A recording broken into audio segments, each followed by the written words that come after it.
चौपाल देखने वाला सबला दर्शका ने राम राम सा और था सबने गणतंत्र दिवस की ढेर सारी शुभकामनाएं। भैया आज आपनो राष्ट्रीय पर्व है और आपा सब मिलर गणतंत्र दिवस मना रहा है। आपा किया मनावा हा, आपा अपना घर में सब लोग झंडा रोहण करा हा, अपनी छता पे झंडू फहरावा हा, लेकिन आपा जब ध्वज रोहण करा हा तो बी का एक नियम कायदा कानून भी है। भाई जो आपनो तिरंगो है वो आपनो देश को गौरव है, आपनो देश की अस्मिता कही जावे है, इको सम्मान करनो आपनो सम्मान करनो है। तो सिर्फ आपा आ के दिन ही नहीं अपना झंडा को सम्मान करा या 15 अगस्त के दिन ही अपना झंडा को सम्मान नहीं करा, हर दिन आपने मन में तिरंगो बसाए रखनो है, अपना देशभक्ति की भावना बसाए रखनी है और ई को सम्मान करनो आपनो कर्तव्य बने हैं। तो आपा अपना झंडो तो फहरावागा लेकिन बीका सम्मान के साथ। भाई आपने झंडा ने आपा ज़मीन पर नहीं पटक दिया, बीने घड़ी कर रखा, बीने जला नहीं सका, बीने फाड़ नहीं सका, बीको पूरा पूरा आपने सम्मान करना चाहिए। और चूंकि आज आपा गणतंत्र दिवस मना रहा है तो आपनी चौपाल में आपा चर्चा भी गणतंत्र दिवस के बारे में ही करांगा।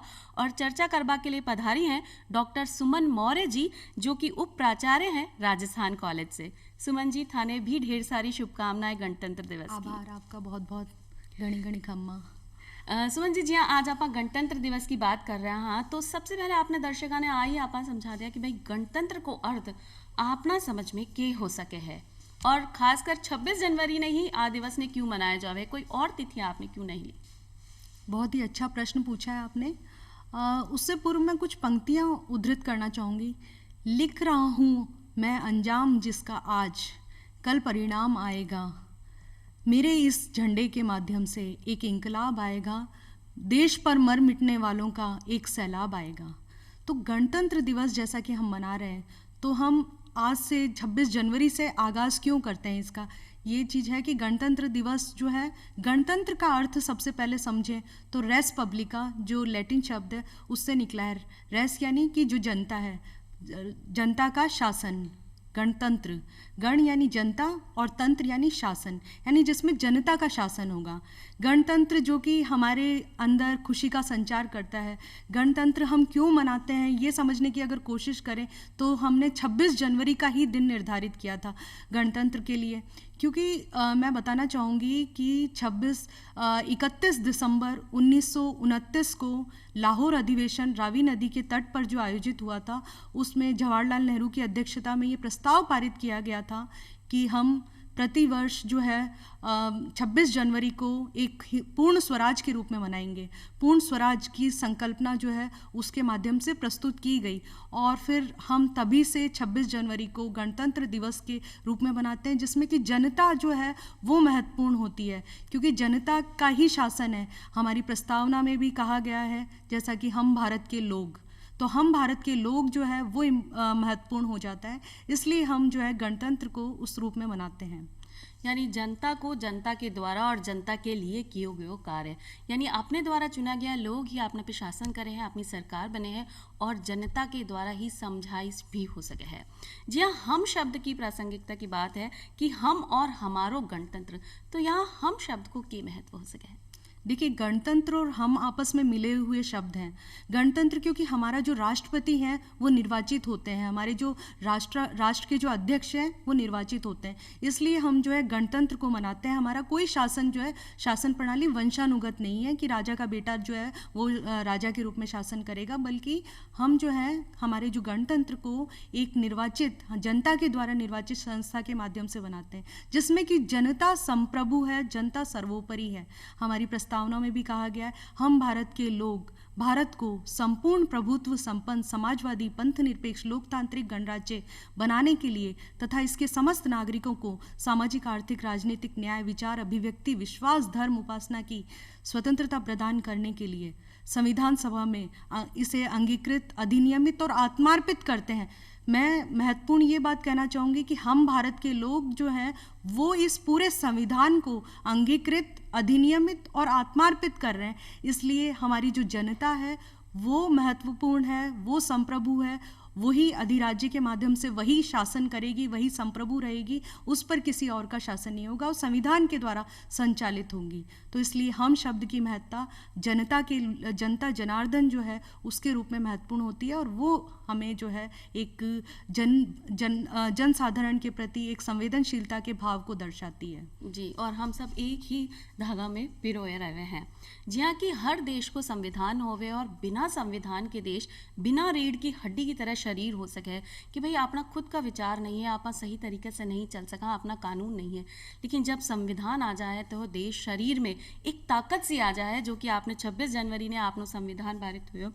तो जो संविधान की अगर आप बात करा तो इका कौन सा सदस्य हैं, कितनो समय लग्यो, इका पीछे की काई बातचीत है? बिल्कुल, देखिए संविधान जो है, बिल्कुल सही कहा, संविधान हमारे देश की आत्मा है और यदि संविधान नहीं होगा तो हमारे देश का शासन जो संचालित किस तरीके से होगा, ये एक बड़ा प्रश्न चिन्ह होगा। तो इसलिए हमारी जो संविधान सभा जो कि नवंबर में गठित की गई थी, 9 नवंबर को गठित की गई थी, राजेंद्र प्रसाद इसके अध्यक्ष थे और 379 इसके सदस्य थे और इसमें यह हुआ था कि 2 वर्ष 11 महीने 18 दिन में बनकर हमारा संविधान तैयार हुआ, जो कि बहुत लंबी समयावधि लगी क्योंकि ये हिंदी और अंग्रेजी दोनों में हस्तलिखित रूप से लिखा गया। ये बहुत महत्वपूर्ण बात है कि दोनों भाषाओं में हस्तलिखित रूप में लिखा गया और इसमें कई चर्चाएं हुई, वाद विवाद हुए, कई तरह से हर मुद्दे पर एक अलग ही तरह का एक जो विशेषज्ञ थे, विषय के विशेषज्ञ, उन्होंने अपनी राय रखी और उस आधार पर 2 वर्ष 11 महीने 18 दिन में हमारा जो संविधान है वो बनकर तैयार हुआ। तो इस तरीके से हमारा संविधान जो है बहुत ही व्यापक संविधान है, देश का विस्तृत संविधान है, लिखित संविधान है और हम संविधान को यदि देखें तो एक संविधान जो है हमारे देश की आत्मा है, नींव है, जिसे कह सकते हैं कि हम जो है गौरवान्वित महसूस करते हैं संविधान को पढ़कर, संविधान के बारे में जानकर। तो ये एक बहुत महत्वपूर्ण आयाम है इसका। और आपने संविधान में बहुत सारी विशेषताएं भी हैं, वही सर्वोच्च विधान किया जावे है अपना देश को। तो अपना जो संविधान है विकी के विशेषताएं, खासी विशेषता जो आपने दर्शका ने भी जाननी चाहिए? देखिए, कभी भी कोई भी शासन व्यवस्था की बात करें तो उसमें हम देख सकते हैं कि राज्य के 4 महत्वपूर्ण घटक होते हैं, जिसमें कि एक निश्चित भूभाग होना चाहिए, जनसंख्या होनी चाहिए, वहाँ की सरकार होनी चाहिए और संप्रभुता होनी चाहिए। तो हमारा जो संविधान है, जिसकी प्रस्तावना में भी सारा जो निचोड़ है उसका दिया गया है, हमारा संविधान जो है बहुत ही विस्तृत व्यापक संविधान है और साथ में बता दें कि नमनीयता और अनमनीयता का मिश्रण है और कठोरता और नमनीयता का मिश्रण पाया गया है। और साथ ही अगर देखें तो इसमें जो लोकतांत्रिक गणराज्य की बात कही गई है, न्यायिक पुनरावलोकन की बात है, न्यायिक सर्वोच्चता की बात कही गई, मौलिक अधिकारों की बात कही गई है, नीति निदेशक तत्व जो कि राज्य को निर्देश है कि वो सबका कल्याण का कार्य करे, व्यक्तियों के जनता जनार्दन के कल्याण का कार्य करे। हमारा कल्याणकारी राज्य जो है वहीं से निकल कर आता है, हम नियामकीय नहीं है बल्कि कल्याणकारी राज्य के रूप में हम स्थापित हैं। और संघात्मकता और संसदीय व्यवस्था जो है वो है अपनाई गई है, साथ में एकात्मकता का भी हमने समावेश इसमें किया है। हमारा संविधान जो है वो कई संविधानों का मिश्रण भी है। हम जो 1935 का जो अधिनियम था उसके लगभग 200 अनुच्छेद हमारे संविधान में है और हमने हमारे संविधान को एक समायोजनशीलता के आधार पर, एक समन्वय के आधार पर निर्मित किया है, जिसमें कि आयरलैंड से नीति निदेशक तत्व लिए हैं, संघात्मक व्यवस्था यदि देखें तो अमेरिका से, ऑस्ट्रेलिया से लिए, और यदि मौलिक अधिकारों की बात करें तो हमने संयुक्त राज्य अमेरिका से लिए, संसदीय व्यवस्था हमने ब्रिटेन से लिए। इस तरीके से हमने हमारे संविधान में जो बेहतरीन जो तत्व हैं संविधान के, वो हमने सम्मिलित करके एक बेस्ट जो संविधान है उसको रचित किया है। और डॉक्टर भीमराव अंबेडकर ने इसी संदर्भ में कहा था कि हमने कठिन से कठिन, दुरूह से दुरूह परिस्थितियों में एक श्रेष्ठतम संविधान का निर्माण किया है। अब इस संविधान की सफलता या विफलता इसको अपनाने वाले लोगों पर निर्भर करेगी, शासन चलाने वाले लोगों पर निर्भर करेगी, ये किस तरीके से किस मोड़ पे जाएगा।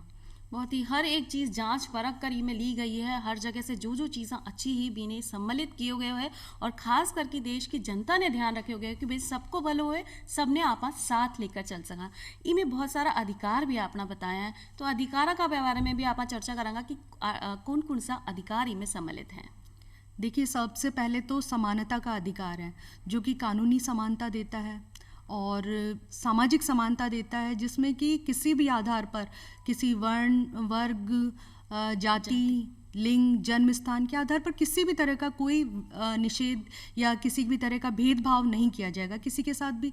और साथ ही अस्पृश्यता का उन्मूलन इसमें किया गया है। किसी भी तरह का छूत जो था पहले वो नहीं होना चाहिए। साथ ही जो पदवियां हैं उनकी समाप्ति कर दी गई है, लेकिन अब कुछ पदवियां हैं, उपाधियां हैं जो राष्ट्रीय पदवियों उपाधियों की तरह से सम्मानित की जाती है, वो जरूर दी जाती है।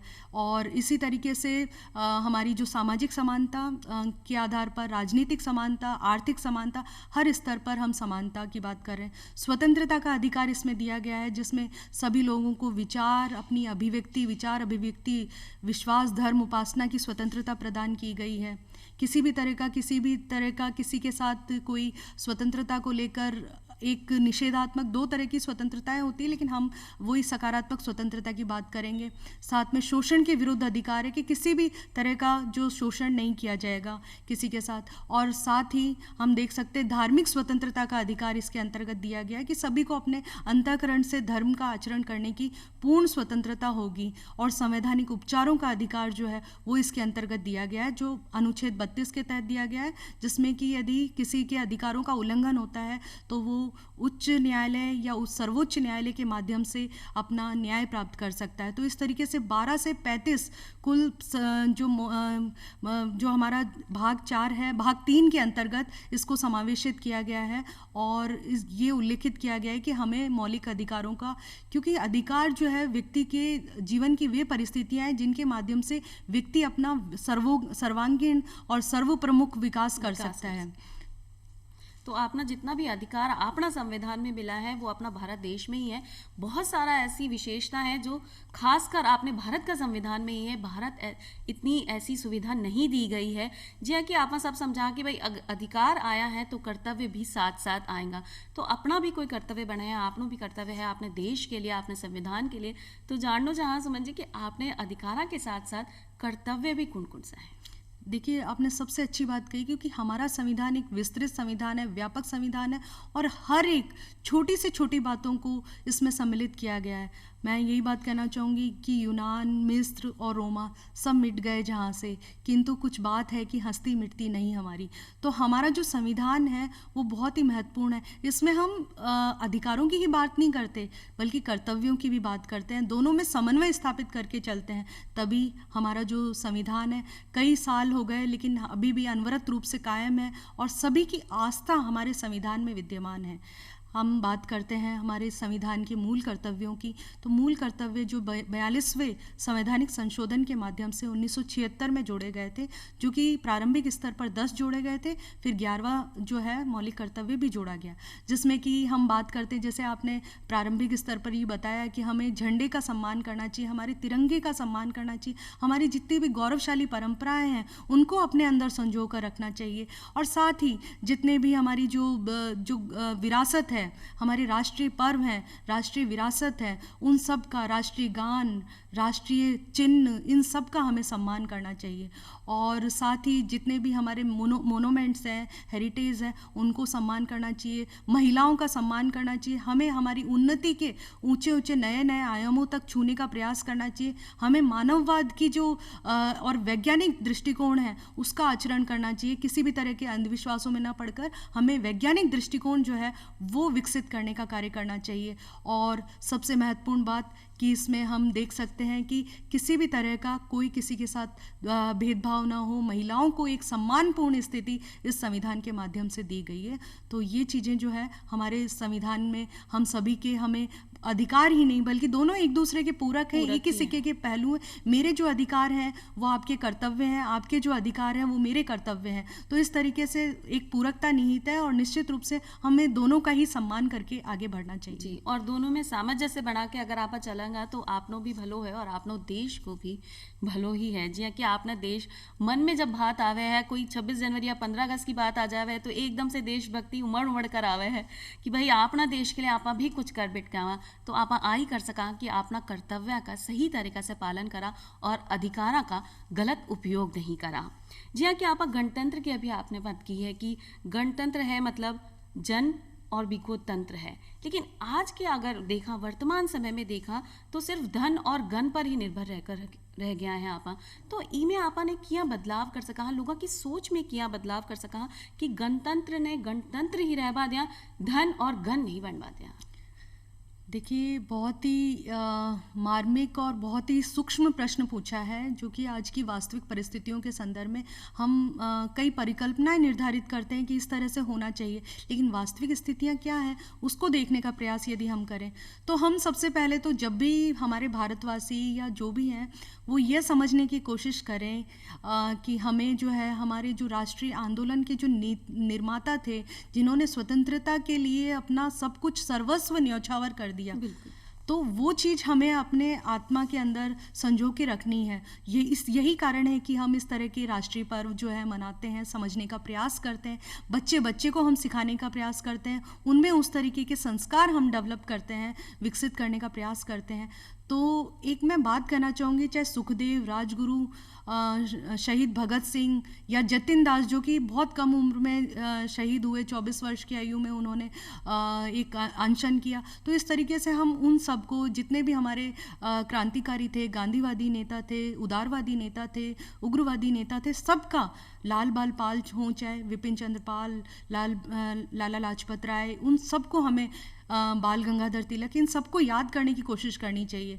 तो यही बात मैं उल्लेखित करना चाहूँगी कि दिल से निकलेगी न मरकर भी वतन की उल्फत, दिल से निकलेगी न मरकर भी वतन की उल्फत, कि मेरी मिट्टी से खुशबू वतन आएगी। कुछ ऐसा करिए, ऐसा सोचिए कि हम जो है अपनी आदर्शों की महक जो है जन जन तक फैलाएं, क्योंकि हम मानते हैं कि जो निर्वाचित हमारे प्रतिनिधि होते हैं वो कहीं ना कहीं हमारा जो रिफ्लेक्शन होते हैं, हमारे आदर्श स्वरूप होते हैं, उनको हम उस पद तक पहुंचाते हैं। तो उस तरीके की जो चीज़ें हैं कि किसी भी तरह की जो आपने जैसा बताया कि वो चीज़ें नहीं प्रयोग में आनी चाहिए, और बल्कि एक सामंजस्य, समन्वयशीलता की जो बात है वो विकसित करने का प्रयास हमें करना चाहिए। जी हाँ कि पहले आपने सोने की चिड़िया कहो जावो हो, भी आज भी आप आदर्श और अपनी संस्कृति से ऐसो माहौल बना दिया कि भाई देश विदेश में आपने भारत को ही बोलबालो हो, अपनी संस्कृति ने पूछा जावे और अपना संस्कारा ने पूछो जावे, यहाँ को जीवन आपा व्यतीत करा कि भाई अपना देश को हर जगह नाम चलते रहे हैं। जी हाँ, आप जातिवाद की अगर बात करा तो आपने देश में आजकल बहुत ज़्यादा घर कर गए, तो कहीं अगर आप जातिवाद का चक्कर में फंस कर अपने देश की नींव ने खोखलो कर रहे हैं। बिल्कुल आप सही करें कि हमारा देश जो है विविधता मूलक संस्कृति पर आधारित है। हम यदि देखते हैं कि 26 जनवरी को एक तो 2 तरह के कार्यक्रम होते हैं कि सांस्कृतिक जो परिधान है, सांस्कृतिक झांकियाँ निकलती है हर राज्य की, तो वो हम कहीं ना कहीं वो इसलिए कि हम जो है विविधता में एकता स्थापित करें, राष्ट्रीय एकीकरण के तत्वों को हम सम्माहित करके रखें। तो यही कारण है कि यदि जो राष्ट्रीय एकीकरण को चुनौती देने वाले जो तत्व हैं, जिसमें कि हम देख सकते हैं जातिवाद, सांप्रदायिक हिंसा, क्षेत्रवाद, इस तरह के सभी जो भी नस्लवाद है, तो इन सबको दूर करके, बल्कि क्योंकि ठीक है, जाति हमारा एक वो हो सकता है, श्रीनिवासन ने भी कहा है कि हर एक व्यक्ति जाति के संसार में निवास करता है। रजनी कोठारी जो कि बहुत विशेषज्ञ रही हैं, तो उन्होंने कहा कि जाति जो है वो महत्वपूर्ण दल का कार्य कर रही है। लेकिन मैं ये मानती हूँ कि यदि हम जो है एक व्यक्ति जो है दूसरे का सम्मान करेगा और सबको आत्मसात करके चलेगा, सबके भावनाओं का सम्मान करेगा हर व्यक्ति, क्योंकि हम विविधता मूलक हैं, इस चीज़ से इनकार नहीं किया जा सकता, इसीलिए हमने संघात्मकता को अपनाया है। किंतु यदि हम एक दूसरे की भावनाओं को सम्मान करेंगे तो मुझे नहीं लगता कि किसी भी तरह से जातिवाद जो है वो हावी होगा, बल्कि एक समन्वयशीलता की भावना, विविधता मूलक संस्कृति में एक समन्वयशीलता, एक जैसे एक बगीचे बगीचे में कई तरह के फूल विद्यमान होते हैं और उन फूलों से ही उस बगीचे की जो सौंदर्य जो है वो विकसित होता है। तो उसी तरीके से हमारा देश जो है वो भी उसी वंश के समान सुंदर एक लगेगा, सुंदर संस्कृति लगेगी। तो हमें उस चीज़ को विकसित करने का जी प्रयास करना बिल्कुल। चाहिए। विविधता में एकता की बात कर रहा आप इन्हें अपनी संपत्ति के रूप में समझ सका, अपनी विरासत के रूप में समझ सका कि भाई इतने सालों से आपने संभाल के रखी है, सहेज के रखी है। जिया कि सुमन जी ने भी बोला कि भाई विभिन्न विभिन्न तरीका का अगर फूल बगीचा में है तो बगीचा की शोभा और भी बढ़ जावे। तो आपने देश की शोभा भी आपा लोगों से ही है। अगर आपा सब मिलकर रहेगा, एकजुट रहेगा, तो आपने देश की शोभा भी बढ़ती चली जाएगी। अगर आप आम जन की भावना से देखा तो कहीं आपनो जो संविधान है वो आम जन की भावना से बहुत सही तरीका से है। बिल्कुल। देखिए, ग्राम, शहर या कुछ लोगों का नाम नहीं होता है नहीं देश। होता है। हम सोचें कि नहीं, किसी गांव से, किसी एक मकान से या किसी इमारत से कोई देश बनता है, ऐसा कुछ भी नहीं है। बल्कि देश होता है आपकी भावनाओं से। आपने जो संविधान को अंगीकृत किया है, आत्मार्पित किया है, सभी लोग एक दूसरे का सम्मान करते हैं, वहीं से इसकी शुरुआत होती है। तो हम ये देख सकते हैं कि आम जन जो है उससे हमारा संविधान जो है आत्मसात करता है। कैसे? हम देख सकते हैं कि जो जितनी भी योजनाएं हैं हमारे संविधान के माध्यम से या हमारे शासन व्यवस्था के माध्यम से लागू होती है, तो वो जो प्रदत्त जितने भी कानून हैं हमें जो मिलते हैं, प्राप्त होते हैं, तो वो आम जन तक उनकी पहुंच होनी चाहिए। जैसे मद्य निषेध, यदि कोई हम देख सकते हैं कि यदि शराबबंदी का काम है तो वो मद्य निषेध हमारे संविधान में ये उल्लिखित किया गया है कि इस तरह का कुछ नहीं। पंचायती राज की व्यवस्था जो है बहुत महत्वपूर्ण है, जो कि हमारे अनुच्छेद 40 में दी गई है, जिसमें कि आज आम जन जन तक इसकी आवाज़ पहुंच रही है और सब इसको महसूस कर रहे हैं। आज सत्ता के जो गलियारों तक अपने शासन को सुदृढ़ बनाने का प्रयास इसके माध्यम से किया जा रहा है। वृक्षारोपण या वनों का कैसे संरक्षण किया जाए, पर्यावरण के प्रति कैसे प्रेम प्रदर्शित किया जाए, तो ये सारी बातें जो है वो आम जन से संबंधित है। हम स्वच्छता को कैसे अपनाएं, हम जो है हमारी जो राष्ट्रीय धरोहर है उसको कैसे सुरक्षित करें, तो ये सब जो विषय हैं वो आम जन से जुड़े हुए विषय हैं जिसको हमें समझना आवश्यक है। और आम जन भी इन सब बातों को समझेगा तो निश्चित रूप से किसी भी तरह की वैमनस्यता की कोई गुंजाइश ही नहीं होगी, बल्कि एक अच्छा सौहार्दपूर्ण वातावरण निर्मित इन्हें होगा। सहयोग भी करा और इन्हें सही तरीके से आपा चलावा भी तो इको फायदो अपनो दुगनो भी हो सके हैं। भाई अब आपने बहुत भारी भारी बातें तो कर ली है, लेकिन अब एक हल्की फुल्की बात करा तो आपने बहुत सारा लोग ऐसा है जो गणतंत्र दिवस और 15 अगस्त में फर्क नहीं कर पावे है। भाई बीने भी आपा स्वतंत्रता दिवस मनावा और आज भी आपा स्वतंत्रता दिवस मनावा, तो ऐसा दर्शका के लिए भी आपने एक प्रश्न आवे है कि भाई गणतंत्र दिवस और स्वतंत्रता दिवस में बहुत सो फर्क है, तो वो काई काई हो सके है। जी, बहुत ही अच्छा प्रश्न पूछा है, क्योंकि सामान्यतः जो बच्चे हैं या कई बार बड़ों को भी थोड़ी इसकी जानकारी का अभाव कम हो रहता गई। है। तो देखिए, 15 अगस्त और 26 जनवरी 2 दिवस जो है हमारे राष्ट्रीय पर्व के रूप में हम मनाते हैं। दोनों ही राष्ट्रीय पर्व हैं। 15 अगस्त स्वतंत्रता दिवस के रूप में मनाया जाता है, जबकि 26 जनवरी जो है वो गणतंत्र दिवस के रूप में मनाया जाता है। 15 अगस्त को प्रधानमंत्री जो है वो लाल किले से ध्वजारोहण करते हैं। हाँ। ध्वजारोहण करते हैं, जिसको कि अंग्रेजी में हम बोलते हैं फ्लैग होस्टिंग करते हैं। और जो गणतंत्र दिवस है इस पर हमारे राष्ट्रपति राजपथ से झंडा फहराते हैं, जिसको कि फ्लैग अनफर्लिंग कहते हैं।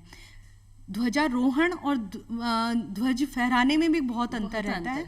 तो ध्वजारोहण जो है एक्चुअली वो क्या होता है कि नीचे से हम जब ऊपर झंडे को ले जाते हैं और उसको खोलते हैं और ऊपर उसको बिल्कुल खुल के और उसको ध्वज को रोहण होता है, वो ध्वजारोहण होता है, यानी आरोहण होता है। ध्वज नीचे से ऊपर जाता है और उसका आरोहण होता है, जबकि फहराने में ये होता है कि उसको सीधे फहराया जाता है, जी, ऊपर से फहराया जाता है। तो ये बेसिक डिफरेंस है, क्योंकि 15 अगस्त हमारा स्वतंत्रता दिवस था और 15 अगस्त 1947 को भारत आज़ाद हुआ और 26 जनवरी 1950 को हमारा संविधान लागू हुआ था, और इसलिए हम उसे गणतंत्र दिवस के रूप में मनाते हैं। सुमन जी, आपने इतनी सारी अपनी बातें कर ली हैं गणतंत्र दिवस के ऊपर।